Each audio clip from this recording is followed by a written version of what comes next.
La fameuse question, l'argent fait-il le bonheur?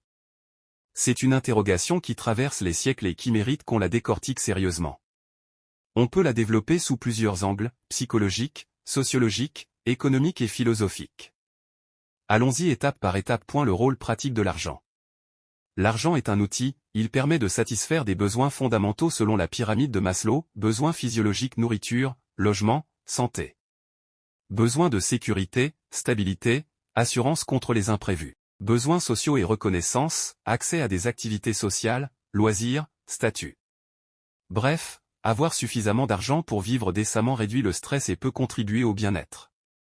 Des études montrent qu'au-delà d'un certain seuil, souvent estimé autour de 70 000 $ par an dans certains pays, l'argent supplémentaire n'augmente plus significativement le bonheur.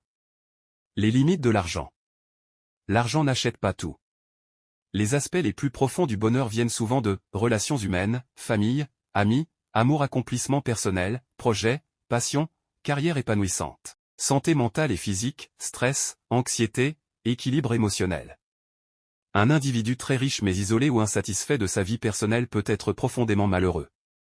L'argent n'est qu'un moyen, pas une fin en soi. La psychologie de la richesse. Effet de comparaison, on mesure souvent notre bonheur par rapport aux autres. Avoir beaucoup d'argent peut entraîner de l'anxiété sociale si l'on se compare sans cesse. Paradoxe de l'abondance, plus on a, plus on veut. Le désir incessant peut nuire à la satisfaction. Liberté et contrôle, l'argent apporte la liberté de choisir sa vie, ce qui est un facteur clé de bien-être. Argent et bonheur, une relation non linéaire. On pourrait schématiser la relation ainsi, pauvreté, stress et insécurité, bonheur limité. Niveau confortable, sécurité et loisir, bonheur maximal. Richesse extrême, complexité sociale et pression, bonheur pas forcément plus élevé. En résumé, l'argent facilite le bonheur jusqu'à un certain point mais il n'est pas suffisant pour garantir une vie heureuse et épanouie. Conclusion nuancée, l'argent peut contribuer au bonheur en offrant sécurité, liberté et confort, mais il ne remplace pas l'amour, la santé, le sens de la vie et la satisfaction personnelle.